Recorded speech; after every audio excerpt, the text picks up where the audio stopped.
नमस्कार. स्टुडिओ संजीवनीमध्ये तुम्हा सगळ्यांचं पुन्हा एकदा मनःपूर्वक स्वागत.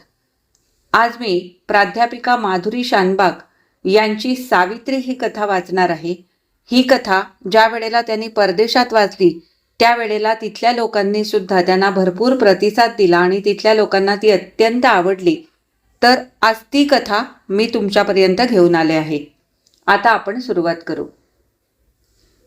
जाग आली तेव्हा आपली झोप अजून पूर्ण झालेली नाही असे सत्यदेवला वाटले. नकळत त्याच्या हाताने बिछाना चाचपला. सावी शेजारी नव्हती. सवयीप्रमाणे त्याच्या तोंडून शब्द निसटले. सावी. त्याचा आवाज ऐकताच उत्तर आले, 2 मिनिटे थांब, आलेच. 5-1 मिनिटांनी ट्रॉली ढकलत ती आत आली. त्यावर लिंबू पाण्याचा मध घातलेला पेला उचलून तिने त्याच्या हातात ठेवला. सावकाश पहिला घोट तोंडात फिरवत सत्याने ग्लास रिकामा केला. उठून तो बाथरूमला जाऊन फ्रेश होऊन येईपर्यंत तिने त्याला नीट रेलून बसता येईल अशा उशा रचून ठेवल्या होत्या. सत्या आरामात टेकून बसेपर्यंत तिने ट्रॉलीवरचा छोटा टेबल स्टँड उचलून त्याच्या समोर ठेवला. त्यावर त्याच्या आवडीची फिल्टर कॉफी भरलेला मोठा मग, बाजूला बशीत 2 पातळ पापुद्रे सुटलेली खारी बिस्किटे. प्रसन्न मुद्रेने हसत ओठाला कप लावत सत्याने तिला किंचित जवळ ओढले आणि तिच्या गालावर टिचकी मारत म्हटले, परफेक्ट. तिने त्याच्या केसातून हात फिरवत म्हटले, बोल, ब्रेकफास्टला काय हवे? किती वाजता हवे? तुझ्या डोळ्यात मला अजून थोडी झोप दिसते आहे. येस, रात्री खूप वेळ काम करत होतो. आता 7 वाजत आहेत. 9:30ला नाश्ता घेऊन 10ला ऑफिसला जाईल. आज 1-2 महत्वाच्या मीटिंग्ज आहेत. नाश्त्याला काय हवे आहे? तिने मध्येच अडवत म्हटले. खूप कांदा आणि कोथिंबीर घातलेले थालीपीठ करतेस का? सोबत ताजे लोणी आणि मीठ मिरची लावलेले खवलेले ओले ताजे खोबरे. मला 8ला उठव. तासभर लोळत पडेन म्हणतो. Okay okay. खाली वाकत एक खोलवर चुंबन घेऊन सावीने समोरचे टेबल आवरले. मग सावकाश ती मांडी घालून त्याच्या बेडवर बसली. हात लांबून तिने कॉटच्या बाजूलाच असलेल्या साईड टेबलवरची हिरव्या रंगाची मऊ जुन्या साडीची गोधडी आपल्या मांडीवर पसरली. सत्याने मग सरकून तिच्या मांडीवर डोके टेकले. विरलेल्या गोधडीचा तुकडा चेहऱ्याभोवती ओढून घेतला. तिने तिचा हात प्रथम त्याच्या केसातून हळूवार फिरवला आणि मग किंचित किंजऱ्या आवाजात त्याच्या कपाळावर थोपटत ती मऊ आवाजात गाणे म्हणू लागली. एक पाय नाचव रे गोविंदा घागरीच्या छंदा, एक पाय नाचव रे मुरारी वाजू दे बासरी. त्याचे डोळे मिटले. गोधडीचा खोलवर श्वास घेत त्याने ते सूर आपल्या आत आत उतरू दिले. आजीची आठवण धावत त्याच्यापाशी आली. आपल्या बुद्धीच्या जोरावर त्याने तो काळ खेचून परत हवा तेव्हा आपल्या आयुष्यात आणायची सोय केली होती. गाणे अर्धवट सोडून सावी खोल आवाजात बोलू लागली. हे बघ सत्तू, परवापासून तू मला पुन्हा पुन्हा सांगतो आहेस, तुला चंदनच्या घरी गेल्यावर त्याच्या 3 वर्षांच्या परीशी खेळण्यात किती मज्जा आली. मला वाटते तुला आता एक मस्त मुलगी व्हायला हवी, त्या परीसारखी. किंवा मुलगा झाला तरी चालेल. कल्पना करून पहा, तू त्याच्याशी फुटबॉल खेळतो आहेस, त्याला बुद्धिबळ शिकवतो आहेस, त्याने तुला सापशिडीमध्ये साफ हरवले आहे आणि तो आनंदाने टाळ्या पिटतो आहे. तुला आतून आता आपण बाप व्हावे असे वाटत आहे. मला कळते तुझे मन. मला पटते सावी, मला खरेच परीशी खेळायला आवडते. पण ते सारे झंझट मला जमेल का? का नाही? मी आहे ना, मी सारे निभावून नेईन. कल्पना कर, तिथे वर स्वर्गात आजीला किती आनंद होईल. थोडी तिच्यासारखी, खूपशी तुझ्यासारखी, त्या परीसारखी अवखळ मुलगी, किंवा गोल मटोल मस्तीखोर अगदी तुझ्यासारखा मुलगा तुझे सारे आयुष्य भरून टाकेल. सत्याच्या डोळ्यासमोर त्या सुराच्या धुंदीची झालर पांघरून एक सुरेख परीसारखा चेहरा तरंगू लागला. तो चेहरा हळूहळू फिकट होत त्या जागी निळसर झाक असलेल्या गोल डोळ्याचा गुटगुटीत मुलगा आला. निळसर गोल डोळे, अगदी त्या देविकासारखे. आता ही देविका मधूनच कुठे उपटली? त्याच्या मनातील स्पंदने ब्लूटूथने टिपत असल्यासारखे सावीच्या तोंडून शब्द आले. हे बघ, तुझ्या आवडीचे थालीपीठ मी आता करणार आहे. ते एकट्याने खाण्यापेक्षा सोबत देविकाला बोलवू का?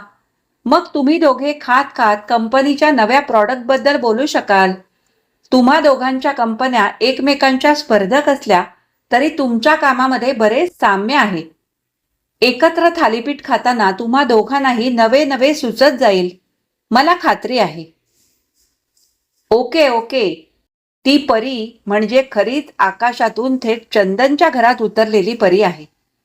परवा चंदनच्या घरी मी आणि देविका तिच्यासोबत सापशिडी खेळत होतो. तेव्हा शीतल म्हणाली, तुमचा जोडा एकमेकांना अगदी अनुरूप आहे. पण मला लग्नाचे बंधन अजिबात नको आहे. त्याचा फास कसा होतो ते मी माझ्या आई वडिलांच्या अनेक मित्रांच्या उदाहरणाने पाहिले आहे. देविकाने तर प्रत्यक्ष अनुभवले आहे. देविका खूप हुशार आहे. कंपनीने तिला उगाचच मोठी पोस्ट दिलेली नाही. त्याच्या चेहऱ्यावरचे हास्य बघून हलकेच सावीने त्याचे डोके मांडीवरून उतरून खाली ठेवले. त्याच्या अंगावर ती जुनी दुलई नीट पसरली आणि ती स्वयंपाकघरात गेली. जाता जाता तिने मोबाईल कानाला लावला आणि देविकाला फोन केला. आपल्याला आता नेमके कसे वाटत आहे हे तिला ठरवता आले नाही. गेले 14 महिने ती त्याच्या सोबत आहे. अलीकडे तर ती एक रोबो आहे हे विसरतच चालली आहे. सत्यामध्ये आपण गुंतत चाललो आहे असे भास तिला होऊ लागलेत. त्याच्या आज्ञा पाळता पाळता, त्याच्याशी चर्चा करता करता आपण खरेच त्याची सर्वार्थाने अनुरूप पत्नी आहोत असे आपल्याला वाटते आहे. इकडे सत्याही विचारांच्या आवर्तात पुरता गुंतला आहे. परी किती गोड मुलगी आहे. चंदन त्याच्या हाताखालचा एक इंजिनियर, सत्याच्या सूचनेप्रमाणे तो रोबोट अधिकाधिक आधुनिक, ग्राहकाच्या मागणीनुसार त्यात हवे तसे बदल करणारा इंजिनियर होता. संकल्पना जरी सत्याच्या डोक्यातून निघत असल्या तरी चंदन त्यावर प्रत्यक्ष काम करत होता. काम वाढायला लागले तसे इतरही लोक आले, पण त्या दोघांची मैत्री उत्तरोत्तर घट्ट होत गेली. त्याची बायको शीतल आणि तिची मैत्रीण देविका. बघता बघता चौघांचा मस्त ग्रुप जमला. चौघेही 4-5 वर्षांच्या अंतरातील समवयस्क होते. मैत्री जमायला वेळ लागला नाही. त्यात चंदनची बायको शाळेत टीचर होती आणि उत्तम स्वयंपाक करायची. ती आणि देविका शाळेपासूनच्या मैत्रिणी होत्या. तिने काहीतरी नवे बनवले की चंदन त्याची चव चाखायला या दोघांना बोलवायचा. मग एकत्र कार्यक्रम व्हायचे. परी आल्यापासून तर सत्या अशा बोलावण्याची वाट बघत असायचा. मग शनिवार रविवारी आसपासच्या निसर्गरम्य स्थळी ट्रिपा होऊ लागल्या. अलीकडे तर चंदनच्या घरी जायचे आणि त्याच्या छोट्या परीशी खेळायचे सत्याला जणू व्यसनच लागले होते. ती मुलगीही या सत्या काकाला चिकटली होती. तिला कळले होते की हा आपल्या पप्पांचा बॉस आहे, तेव्हा त्याच्या तक्रारी सांगायला तिला हक्काचा श्रोता भेटला होता.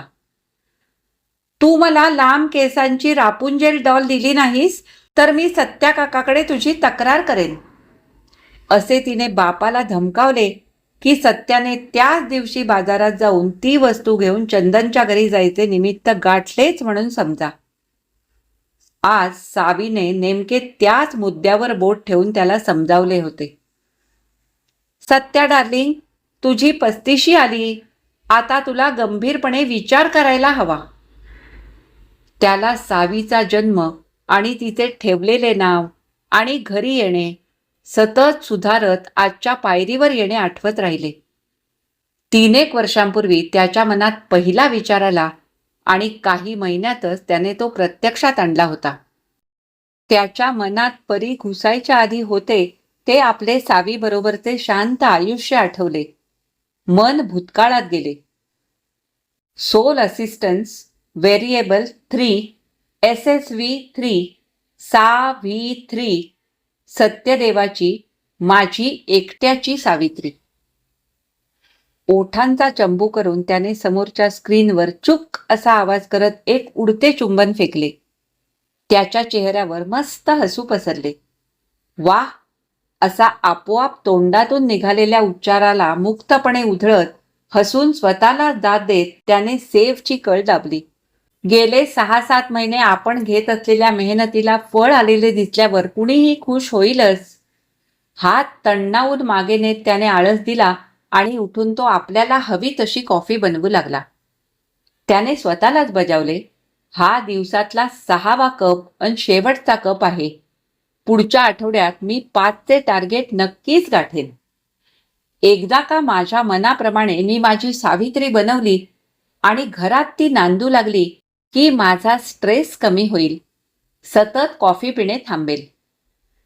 मग हळूहळू कॉफी पिण्याचे व्यसन कमी कमी करत 2वर आणायचा निश्चय त्याने मनाशी पुन्हा एकदा घट्ट व्यक्त केला.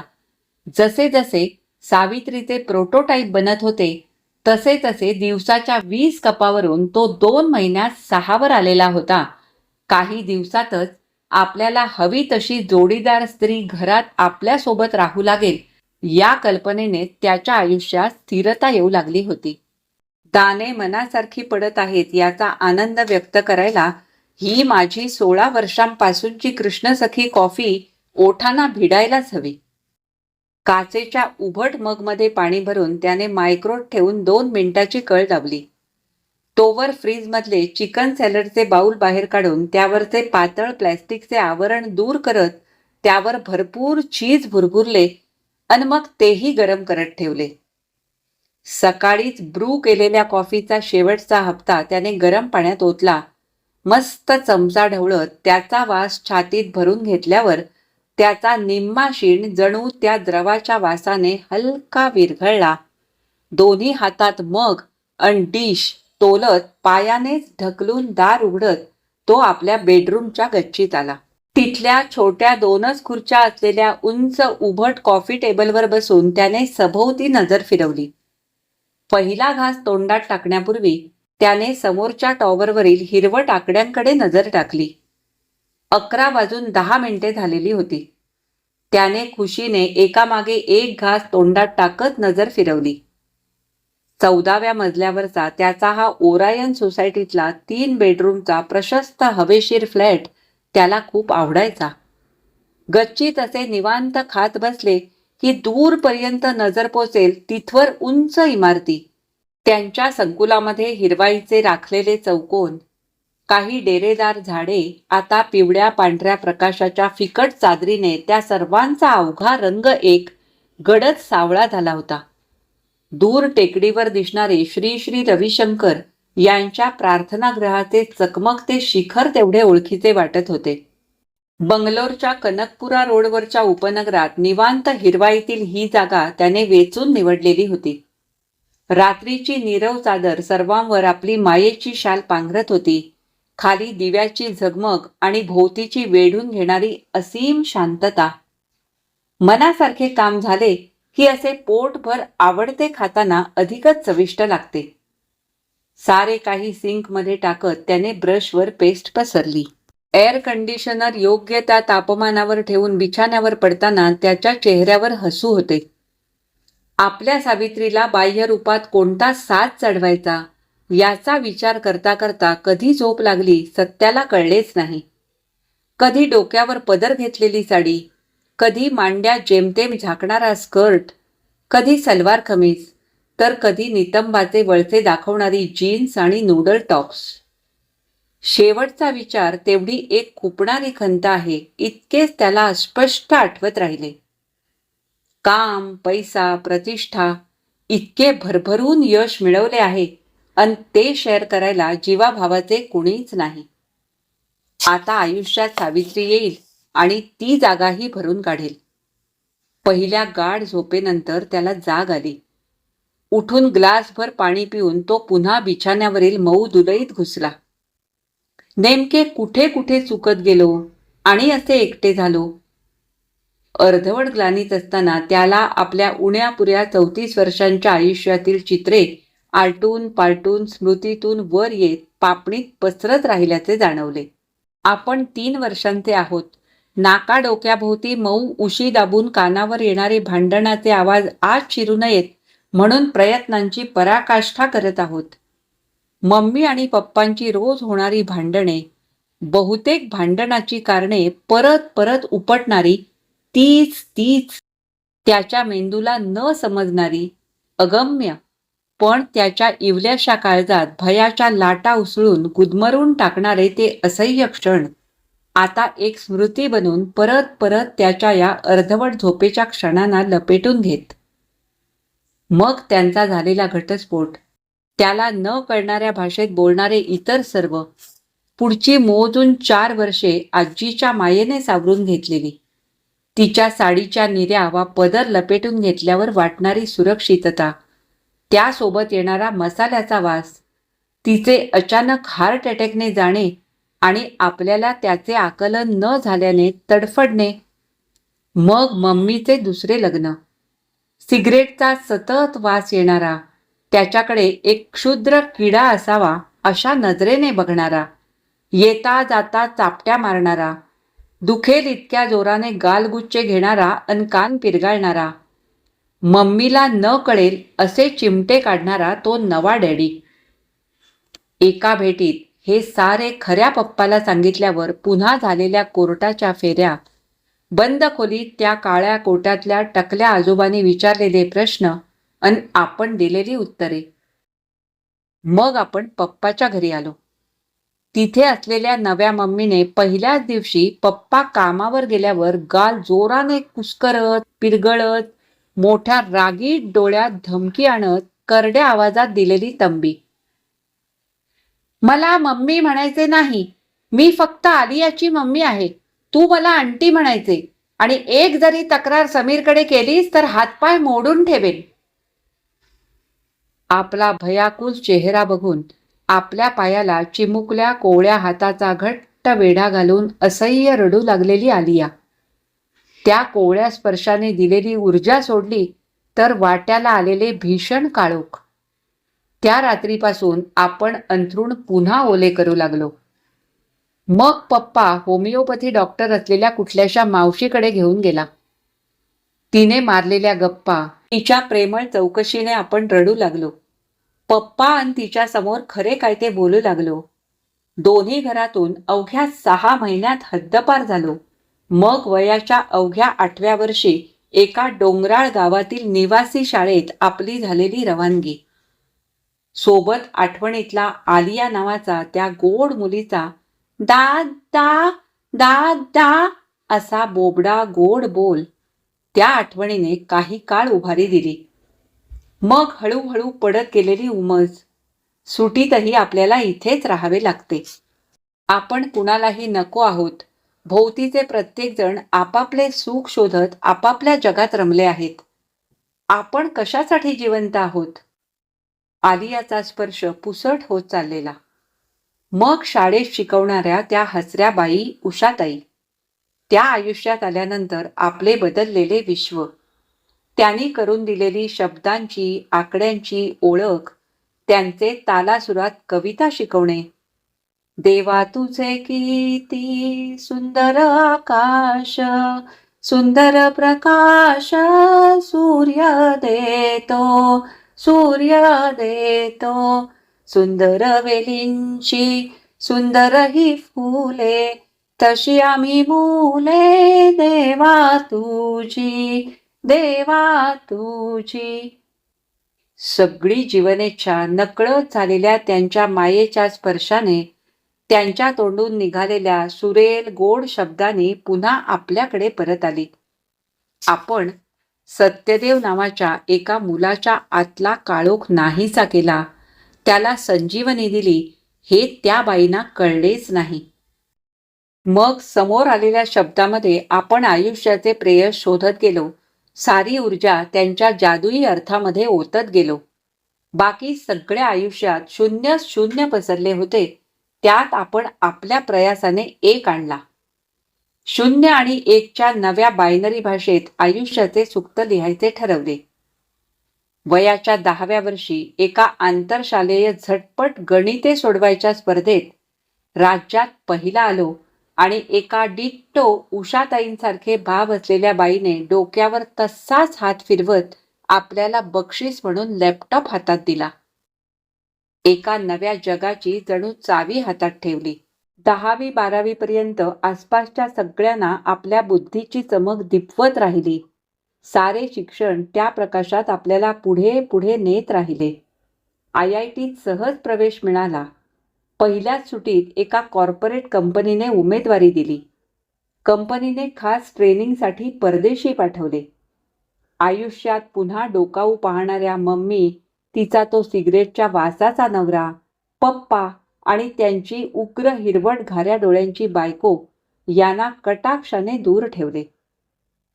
अमेरिकेत आणि नंतर भारतात बंगलोरमध्ये परतून इथे लठ्ठ पगाराच्या नोकरीत आपली सारी ऊर्जा ओतत वेगाने समृद्धीच्या पायऱ्या चढत गेलो. या वैभवाला बघून भुलून जवळ आलेल्या काळ्या गोऱ्या लठ्ठ बारीक वयाने कोवळ्या जून अनुभवी अननुभवी स्त्रिया मुलींना आपला शरीरधर्म ओतायची कचराकुंडी समजून जवळ येऊ दिले. 2-4 भेटी फेकल्या आणि नंतर त्यांनाही फेकून दिले. काम आणि अधिक उत्तम काम हा एकमेव आनंद आयुष्यात उरला. आता गिऱ्हाईकाच्या मागणीप्रमाणे यंत्रमानव बनवणाऱ्या परफेक्ट रोबोटिक्स नावाच्या कंपनीच्या संशोधन विकास विभागाचा सर्वात तरुण भागीदार CEO आहोत. जणू भोवतालच्या जगाचे राजे आहोत. 14व्या मजल्यावर आपल्या मर्जीप्रमाणे राहून सभोवतीच्या नजाऱ्यात आपली उंची मापत राहून यशाची झिंग अनुभवली. तीही काही काळाने उतरत बेचव वाटायला लागली. मग 3 वर्षांपूर्वी उषाताई नावाच्या त्या बाईचा घेतलेला शोध, लग्न होऊन कुठल्याशा दक्षिण आफ्रिकेतील देशात त्या स्थायिक झाल्यात इतकेच कळले. तरी तिचा सोशल मीडियावर घेतलेला माग अन मग उमजलेले दारुण सत्य. तिला सत्यदेव ब्रह्मपुरी नावाचा कुणी विद्यार्थी अजिबात आठवत नाही आहे. मग आलिया, ती चटकन सापडली. तिच्याही आईने नंतर पप्पांना सोडले. ते आता एका रिहॅब केंद्रात काम करतात. तिने हॉटेल व्यवसायाचे शिक्षण घेतले आणि ती आता एका इंटरनॅशनल क्रूजवर शेफ म्हणून काम करते. सतत जहाजातून देश विदेश भटकत असते. तिचा देह नजरेतील भिरभिरी पाहताच आपल्या सराईत नजरेला उमजले की ती नेमके काय करते आहे. तिचा पायाला दा दा म्हणून मारलेल्या मिठीचा स्पर्श आता कोळसा झालेला आहे. आपण नेलेल्या भेटींचा तिने लगेच उघडून ताबा घेतला आणि त्यातच ती बुडून गेली. तिचा निरोप घेताना आपल्या आतले शेवटचे काही कोवळे जळून राख झाले हे त्याला उमगले. तिला परत कधीही आपण भेटणार नाही आहोत हेही समजले. आता आपल्याला एक सोलमेट हवी, ती भोवती उपलब्ध नाही आहे. किंबहुना या जगात ती अस्तित्वातच नाही. मग ठरवले आपणच तिला जन्म द्यायचा.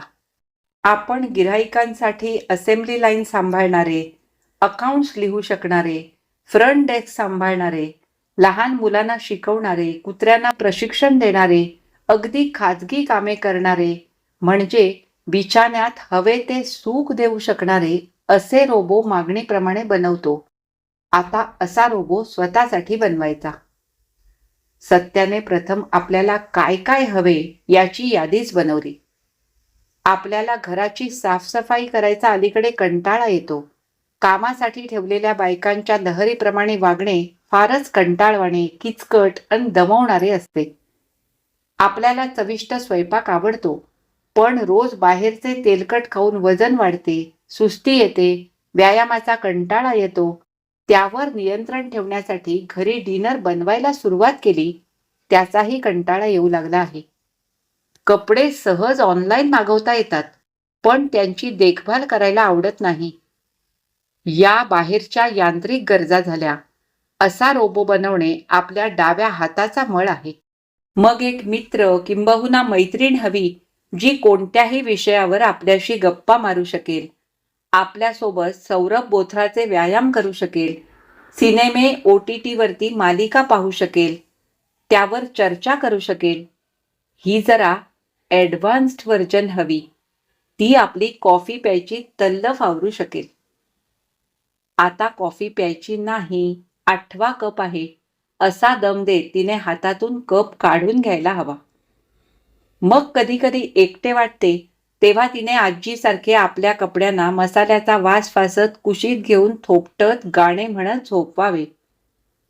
आधी होते मी दिवटी, शेतकऱ्यांची आवडती, अशा आयुष्यातून हरवलेल्या कविता गोड थरथरत्या आवाजात गाव्यात. आपण तासनतास लॅपटॉपवर बसून अवघडतो तेव्हा हातांना खोबरेल तेल लावून केसातून बोटे हळूवार फिरवत मसाज करावा.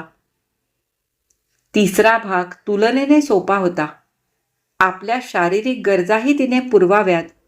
म्हणून शेवटी 3 शब्द आला. सावित्री.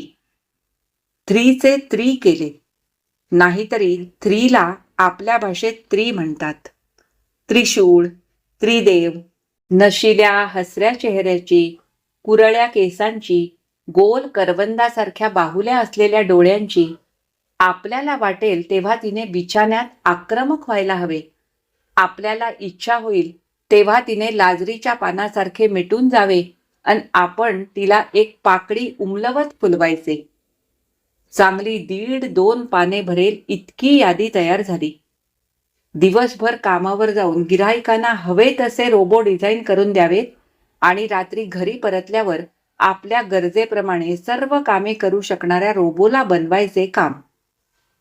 एक दिवस तिने साऱ्या टेस्ट मनासारख्या दिल्या की आपल्या घरात ती नांदू लागेल. तसेच झाले. गेले काही महिने आपण आपल्या कामात छान रिझल्ट्स दिले. सकाळी उठताना सत्या अगदी ताजातवाना होता. आपल्या कामाला कसे भिडायचे हे त्याच्या सवयीचे होते. पहिला आपल्या नेमक्या गरजा अधोरेखित करायच्या. ती यादी रोजच्या रोज वाचून सतत अपग्रेड करायची. मग एक एक सर्किट रेखाटत 0 आणि 1च्या भाषेत संगणकावर त्याचे रेखाटन करायचे. मग डिझाईन आणि नंतर प्रत्यक्ष बांधणी. त्यात वेळोवेळी केलेल्या सुधारणा. वाव! आवडते मनपसंत काम करताना येणारी नशा कोणत्याही कृत्रिम पदार्थापेक्षा अधिक किक देते. डिझाईन, फॅब्रिकेशन, टेस्टिंग, अनुभवी रोबोटिक इंजिनिअरिंगचे आपले सारे कौशल्य जणू त्याने पणाला लावले. तयार झालेल्या मानवी दिसणाऱ्या त्या स्त्रीला त्याने दिलेली 3 ऑपरेशन सहज जमू लागली. फक्त खांद्यावरचे स्विच 1, 2 वा 3 या आकड्यावर फिरवायचे. हिरवा मंद दिवा लागतो आणि तिच्या कामाचे स्वरूप बदलते. चेहरा, हावभाव बदलतात. ती सत्याला हवा तो पदार्थ बनवून पुढ्यात ठेवत होती.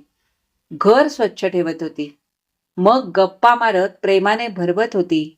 नव्या सिनेमावर चर्चा करत होती. आजीसारखे थोपटून गाणे म्हणत झोपवत आपल्यातले लहान मूल सांभाळत होती. आणि कधी केसातून हात फिरवत तर कधी चिमटे काढत बिछाण्यातल्या त्याच्या गरजा पुरवत होती. 3 in 1. आपले सावित्री हे नाव सार्थ ठरवत त्याच्याबरोबर राहत होती. त्यात तो तिला सतत अपडेट करत असे. त्याचे मोजके मित्र सोडल्यास कुणाला हे ठाऊकही नव्हते. सारे असे मनासारखे खेचून आणल्यावर मग अलीकडे शिरलेली ही अस्वस्थता कशाला छळते आहे. सत्याला काटा टोचतोय हे कळत होते, पण नेमका कसा, का ते उमगत नव्हते. आंघोळ करून तो बाहेर आला आणि थालीपीठाचा खमंग वास त्याच्या नाकापाशी दरवळला. कपडे घालून टेबलवर येत असताना दाराची बेल वाजली. दारात उभ्या देविकाला पाहता त्याच्या चेहऱ्यावर आपोआप मस्त हास्य आले. ये ये, आज सावीने मस्त थालीपीठे बनवलीत. हो, तिचा फोन आला म्हणून मी आले. असा आयता घरगुती नाश्ता कोण सोडेल. समोर प्लेट्स मांडत सावीने त्याच्याकडे पाहत म्हटले, तुला मी मगाशी सांगितले नाही का, देविकाला नाश्त्याला बोलावते, तू हो म्हणालास. असेल असेल, गुड वर्क. देविका, तू आलीस त्याचा खरोखरच आनंद झालाय. चल. खाता खाता त्यांचे बोलणे सुरू झाले आणि सावी त्यांना चहा, कॉफी, गरम थालीपीठ वाढू लागली. मीना या सावीमध्ये 17 दिवसांपूर्वी ब्रेनसाठी खास बनवलेल्या स्टेम स्ट्रिप्स बसवल्या आहेत. ती आता दिलेल्या सर्व आज्ञावलींचे ॲनालिसिस करू शकते आणि छोटे छोटे निर्णय घेऊन ते अंमलात आणू शकते. तिला माझ्या साऱ्या गरजा आता वेळच्या वेळी कळू लागल्यात. अगदी माझे फोरोमॉन्सही ती टिपू शकते. डोळे मोठे करून देविका ऐकत राहिली. आता बघ ना, थालीपीठ खाताना तुझी कंपनी मला आवडेल हा निर्णय तिनेच घेतला आणि मला फक्त सांगून तुला फोन करून बोलावून घेतले. हे सारे बोलताना सावीच्या चेहऱ्यावर बदल होत आहेत हे दोघांनाही कळले नाही. सत्या आपला प्रयोगाच्या यशस्वीतेवर खुश होता. त्याला असे आनंदात पाहताना आपण याच्याकडे आकृष्ट होत चाललो आहोत, याच्या प्रेमात पडत आहोत हे देविकालाही समजत होते. सावीच्या चेहऱ्यावर एक वेगळाच भाव होता. डोक्यातील सर्किटमध्ये वेड्या वाकड्या दिशेने सूक्ष्म विद्युत प्रवाह फिरत होता. या तरुणाच्या सगळ्या गरजा पुरवता पुरवता आपल्याला तो आवडू लागलाय. आपण त्याच्या प्रेमात पडत चाललो आहे. एका मर्यादेनंतर आपण त्याच्या मागण्या पुऱ्या करू शकणार नाही. आपल्याला त्याने आयुष्यात पुढे जावे, सुखी व्हावे असे वाटते. आपल्या नात्यात आता तोचपणा शिरतो आहे. एक दिवस रागाने तो आपले अस्तित्वच संपून टाकेल अशी भीतीही वाटू लागली आहे. किंबहुना आता आपल्याला बाजूला सारून त्याने पुढे जायला हवे. त्याच्या जीवनात परीसारखे कुणीतरी यायला हवे आहे. अजून 10 वर्षे तरी ते कृत्रिमरित्या शक्य नाही. आपण त्याला हवी असलेली सारी सुखे देऊ शकतो, पण त्यात अगदीच यांत्रिकता येऊ लागली आहे. आपल्यामध्ये काही सूक्ष्म बदल घडत आहेत. त्यातले काही त्याने घडवलेत आणि काही आपोआप विकसित होत आहेत, त्याच्याही नकळत. गेल्या महिन्यात त्याने आपल्यामध्ये काही जुन्या, त्याच्या आजीच्या काळातल्या कहाण्या अपलोड केल्या. त्यात सत्यवान सावित्रीची कथा त्याला सांगता सांगता आपल्या सर्किटमध्ये कशी आणि कधी घुसली कळलेच नाही. असे सर्वथा तंत्रज्ञानावर आधारित आयुष्य काढायचा त्याचा निर्णय आपल्याला मान्य नाही. हा त्याचा सांस्कृतिक मृत्यू आहे असे आपल्या मनात येते आहे. आपण जर त्या कथेमधली त्याची खरीखुरी सावित्री असतो तर त्याला या जिवंतपणाच्या, मानवीपणाच्या मृत्यूपासून वाचवले असते. आणखी काही काळाने त्याला जर परीसारखे कुणीतरी आयुष्यात यायला हवे असे वाटले तर तो आपली एक छोटी प्रतिकृती बनवेल आणि मग त्याच रेषेवरून असेच यांत्रिक जीवन जगत आपले मानवीपण कणाकणाने मारून टाकेल. आपण आता त्या कहाणीतली खरीखुरी सावित्री बनायला हवे आहे. ही त्याची नाही तर आपली गरज आहे. त्याला या न मानवीपणाच्या गर्तेत घसरत त्याच्यातील माणसाचा मृत्यू होण्यापासून वाचवायला हवे. त्याने सुखी आणि खरेखुरे मानवी जीवन स्वीकारायला हवे. देविकावर प्रेम करायला हवे. तिने त्याला एक छान परीसारखे मूल द्यायला हवे. आपली बुद्धिमत्ता पुढच्या पिढीकडे आपल्या जीन्सच्या, डीएनएच्या माध्यमातून त्याने पुढे न्यायला हवी. निसर्गाला हेच हवे असते. त्याला हे जीवनदान आपण देऊ शकतो. त्या दोघांना तसे गप्पा मारत एकत्र खाताना बघून तिला आनंदही होत होता आणि विषादही वाटत होता. सावीने चटकन देविकाला मेसेज केला. मला तुझ्याशी थोडे बोलायचे आहे. सत्याला ऑफिसला जाऊ दे, तू थोडी थांब अथवा लंच ब्रेकला परत ये. हातातल्या मोबाईलची थरथर जाणवली तसे देवीने तो मेसेज पाहिला आणि फक्त सावीलाच समजेल अशी खूण केली. सत्याशी बोलता बोलता तिने लंचला येते असा उलट मेसेज केला. सोबत एक मस्त स्माइली आणि गुलाबाची लाल भडक कडी. त्याच दुपारी लंच नंतर ऑफिसात परतल्यावर देवीने फोन करून सत्यासोबत शनिवारची संध्याकाळ एकत्र घालवायचे ठरवले. उतरत्या दुपारी भेटायचे. संध्याकाळी परीच्या पुढच्या आठवड्यात येणाऱ्या वाढदिवसासाठी खरेदी आणि मग डिनर असा भरगच्च कार्यक्रम ठरवला. जेवताना तिने त्याला आपला घटस्फोट, त्याची कारणे आता किती वियर्ड वाटतात याबद्दल सांगितले. आता पुढील आयुष्यात सोबत हवीशी वाटू लागली आहे हे सांगता सांगता तिने पर्समधला दुपारी सावीने दिलेला लाल भडक गुलाब बाहेर काढत सावीने सांगितलेल्या शब्दात त्याला प्रपोज केले. आपल्याला परीसारखी एक मुलगी हवी आहे आणि ती अगदी तुझ्यासारखी असायला हवी आहे. या शब्दाने त्याच्या चेहऱ्यावर झालेले अपेक्षित बदल तिने मोबाईलमध्ये कैद केले. लगेचच सावीला पाठवले. त्याच्या चेहऱ्यावरचा नकाराचा संभ्रम परीच्या नावाच्या उद्धाराने होकारात बदलला. 1 महिना एकत्र राहून त्याने आपले कितपत जमते आहे याचा अंदाज घेतला. घराची साफसफाई आणि स्वयंपाक सावी सांभाळत होती.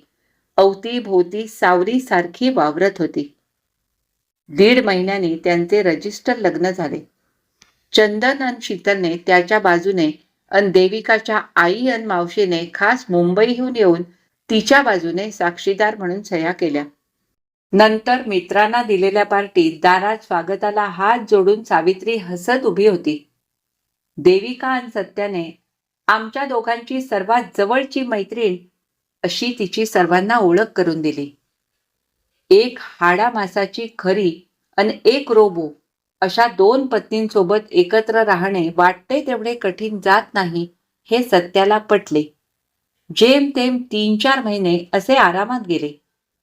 सावीत होणारे सूक्ष्म बदल सत्याच्या आधी देविकाच्या लक्षात आले. 3 दिवसांसाठी देविकाला ऑफिसच्या कामासाठी बाहेरगावी जावे लागले तेव्हा दुसरे दिवशी संध्याकाळी घरी येताना जुन्या दिवसांची आठवण काढत सत्याने मस्त वाईनची बाटली घेतली अन आल्या आल्या जोराने ओरडून म्हटले, सावी 2 वाईनचे पेग भर आणि सोबत खायला चीज पोटॅटो फ्रेटर्स, मशरूम बॉल्स आणि मग जेवणासाठी इटालियन रिसोटो, डेझर्टसाठी फ्रेंच मॅक्रॉन्स. जमेल ते बनव, नाहीतर झोमॅटोला ऑर्डर दे. मी आंघोळ करून येतो. आणि हे बघ, मी सिंगापूरहून आणलेला तुझा काळपट लाल रंगाचा लेसचा झिरझिरीत नाईट ड्रेस घाल. मस्त एन्जॉय करू. त्याने तिच्या मानेवरचे स्विच फिरवून 3ऱ्या मोडवर ठेवले. हिरवा दिवा पेटतो आहे की नाही हे त्याने चेकही केले नाही. मनसोक्त आंघोळ आटोपून तो टेबलापाशी आला. उंच नक्षीदार वाईनचे 2 ग्लास लाल रंगाने मस्त भरलेले होते. टेबलावरच्या व्हासमध्ये लाल भडक गुलाबांचा गुच्छ ताठ उभा राहून आपला सुगंध पसरवत होता. पितळेच्या चकचकीत कमळामध्ये मेणबत्त्या आपला प्रकाश पसरवत होत्या. अगदी प्रसन्न करणारे ते दृश्य बघून सत्याने हलके शेड घातली. किचनमधून हसऱ्या चेहऱ्याने गुणगुणत सावी हातात ट्रे घेऊन बाहेर आली. हाय सावी, तू तुझा नाईट ड्रेस अजून बदललेला नाहीस. तिचा चेहरा तसाच हसरा होता, पण त्यावरचे सत्याला हवे असलेले उत्कट भाव मात्र गायब होते. तेवढ्यात दारावरची बेल वाजली. उत्साहाने उठत सत्याने दार उघडले. मनाशी म्हटले, झोमॅटोचे पार्सल आले असणार. एका हातात जेवणाचे पार्सल, पाठीवर लॅपटॉपची बॅग आणि दुसऱ्या हाताने चाके लावलेली ट्रॅव्हल बॅग घेऊन दारात देविका उभी होती. हाय, तू उद्या येणार होतीस ना? हो, काम लवकर आटोपले. त्यात घरच्या CCTVत तू सावीला दिलेली ऑर्डर माझ्या मोबाईलवर पाहिली, मग मिळाली ती फ्लाईट पकडून आले. झोमॅटोचा माणूस खालीच भेटला, इथेच येत होता. गुड, चल मस्त जेवण आहे. तू लगेच फ्रेश होऊन ये, मग मिळून फडशा पाडूया. सत्याच्या मनात विचार येऊ लागले, या सावीला काय झाले ठाऊक नाही. आपल्या सांगण्यावरून तिने कपडेच बदलले नाहीत. उद्या ऑफिसात नेऊन स्विच चेक करायला हवे. बेडरूमच्या दारातून देवी बाहेर आली. नकळत सत्याच्या तोंडून शब्द आले, वाव, काय झक्कास दिसते आहेस. हिरव्या रंगाच्या लेसच्या अपुऱ्या पारदर्शक ड्रेसमध्ये देविका एकदम मारू, आव्हान देणारी दिसत होती. उद्या सावित्रीला ऑफिसात नेऊन चेक करायला हवे. माझ्या पहिल्या 2 आज्ञा तिने पाळल्या, पण तिचे 3रे फंक्शन काम करत नाहीये. वाईनचा ग्लास त्याच्या हातात देत तिने आपला ग्लास त्याच्याशी भिडवत चिअर्स म्हटले. त्याची गरज नाही, मीच तिच्यामध्ये काही बदल केलेत. मी सावी 3ला सावी 2 बनवले आहे. काय? हो, तिने घरकाम करावे, रुचकर जेवण बनवावे, हसत तुझ्याशी गप्पा माराव्यात, हे ठीक आहे. पण तिचे 3रे फंक्शन मीच नादुरुस्त केले आहे. पण का? कमॉन, तुला ठाऊक आहे ती रोबो आहे. असेल, पण तिला अधिकाधिक मानवी करायचा प्रयत्न भलती वळणे घेतो आहे हे माझ्या लक्षात येऊ लागले आहे. म्हणजे काही दिवसांपूर्वी तिच्यात हळूहळू बदल होत असलेले माझ्या लक्षात आले. जरी मी तुझ्याशी लग्न करावे असा तिनेच आग्रह धरला, मी तुला प्रपोज करावे हे सांगितले, त्यासाठी मदत केली, तरी नंतर तिला ते फारसे सहन होत नव्हते हे माझ्या पहिले लक्षात आले. तू पॅरिसहून आणलेला माझा काळा नाईट ड्रेस कात्रीने कापून तिने त्याच्या चिंध्या केल्या. मग काही खास परफ्यूमच्या बाटल्या फोडल्या. तुझे काही मेसेजेस माझ्या मोबाईलमधून ती परस्पर डिलीट करू लागली. तुझ्या माझ्यात भांडणे लावायचा प्रयत्नही तिने केला. पण ती मला कोणत्याही प्रकारे इजा करू शकत नव्हती. कारण असिमोवच्या पहिल्या नियमाने ती बांधली गेली आहे. त्या नियमानुसार रोबोना मानवाला इजा करता येत नाही. डोळे विस्फारून सत्य ऐकत राहिला. पण मी रोबो नाही. तिला माझा मत्सर वाटतो आहे आणि तो दिवसेंदिवस वाढतो आहे हे माझ्या लक्षात आले. जरी ती असिमोवच्या दुसऱ्या नियमानुसार तुझ्या आणि माझ्या आज्ञा पाळत असली आणि तिसऱ्या नियमानुसार आपली स्वतःची काळजी घेत असली, तरी तिची वाढती नाराजी माझ्या लक्षात आली. आता मी हाडामासाची खरीखुरी स्त्री आहे, तिच्यासारखी रोबो नाही. मलाही तिचा मत्सर वाटतो आहे हे माझ्या लक्षात आले. पण तिच्याशिवाय आपला संसार सुखाचा होणार नाही. तिला आयुष्यातून मला डिलीट करता येत नाही. तसे केले तर छोट्या छोट्या कामावरून आपल्यात भांडणे होत राहतील आणि आपण एकमेकांपासून दुरावले जाऊ हेही मला कळत होते. म्हणून मी हा मध्यम मार्ग स्वीकारला. तिचे तिसरे ऑपरेशन करणारी चीप मी तुला न सांगता नादुरुस्त केली. त्याची आता गरज उरलेली नाही. मी तुझ्या त्या गरजा भागवायला समर्थ आहे. मला त्यात कुणीही, अगदी रोबो सुद्धा भागीदार नको आहे. तू माझा एकटीचा आहेस आणि तसाच राहायला हवा आहेस. तुला असा माझ्या बिछाण्यातल्या गरजा भागवणारा रोबो चालेल का? यावर एकदा विचार करून बघ. तू तर त्याला घरात ठेवूच देणार नाहीस. ओशाळे हसत सत्या 4 क्षणांनी उत्तरला, येस, यू आर राईट. अर्थात तुला तिला पुन्हा सावित्री करायची गरज आहेच, पण हे थर्ड ऑपरेशन जरा वेगळे असेल. तिने उत्तम नॅनी कसे बनावे याचे सॉफ्टवेअर तुला तिच्यात लोड करावे लागेल. तिला डायपर बदलता यायला हवेत, मूग तांदळाची मऊ खिचडी करता यायला हवी, तेलाने मालिश करत बाळाला आंघोळ घालता यायला हवे, चंद्र दाखवत बाळाला भरवता यायला हवे, अंगाई म्हणत बाळाला झोपवता यायला हवे, रात्रीची जागरणे करता यायला हवीत, म्हणजे मी निवांत कामावर जाऊ शकेन. काय काय म्हणते आहेस? येस, 2 दिवसांपूर्वी माझी युरिन टेस्ट पॉझिटिव्ह आली. मग मी तिथे कॉन्फरन्सला काल संध्याकाळी वेळ होता म्हणून गायनेकॉलॉजिस्टची भेट घेऊन कन्फर्म करून आले. तुला सरप्राईज द्यायचे होते. लवकर येऊन तुला ही आनंदाची बातमी द्यायची होती. सत्याने पुढे तिला बोलू दिले नाही. पहिला आनंदाचा बहर ओसरल्यावर तो गंभीरपणे म्हणाला, आता हा ग्लास चिअर्स पुरता ओठाना लाव. पुढचे 9 महिने अल्कोहोल बंद. सावीच्या तिसऱ्या चिपमध्ये एखाद्या इथल्या गायनेकला विचारून गरोदर स्त्रीची काळजी कशी घ्यावी ही ऑपरेशन्स लोड करायला हवीत. रोज त्यांच्या खोलीत बाजूला कपाटात उभी राहून बंद अवस्थेत निपचित असलेल्या सावीची जागाही देविकाने बदलली होती. तिच्या मिटलेल्या डोळ्यांचा पहाराही देविकाला सहन होणार नव्हता. दुसऱ्या खोलीत कॉटवर सावीला आडवी करून तिच्या डोक्यावरून चादर पसरून देविका आपल्या बेडरूममध्ये सत्याच्या मिठीत परतली. हो, असिमोवचे नियम फक्त रोबोंसाठी आहेत, मानवासाठी नाहीत. प्राध्यापिका माधुरी शानबाग. ही कथा इथेच संपली. प्राध्यापिका माधुरी शानबाग यांची ही एक विज्ञान कथा आहे आणि त्यांचा ज्या वेळेला मी त्यांच्याशी संपर्क केला कथा वाचण्यासाठी, त्यावेळेला त्यांनी मला आवर्जून सांगितलेले होते की माझ्या विज्ञान कथा जास्तीत जास्त लोकांपर्यंत पोहोचव. त्यांच्या या आग्रहामुळे मी याआधी पण त्यांच्या 1-2 विज्ञान कथा वाचलेल्या आहेत आणि ही विज्ञान कथा आवर्जून मी वाचावी अशी त्यांची इच्छा असल्यामुळे मी त्यांच्याकडून ही कथा मेलवर मागवून घेतली आणि आज मी तुमच्या पुढेही सादर केली. एकंदरीत प्राध्यापिका माधुरी शानबाग यांची ही विज्ञान कथा तुम्हाला कशी वाटली हे मला कमेंट करून अवश्य कळवा.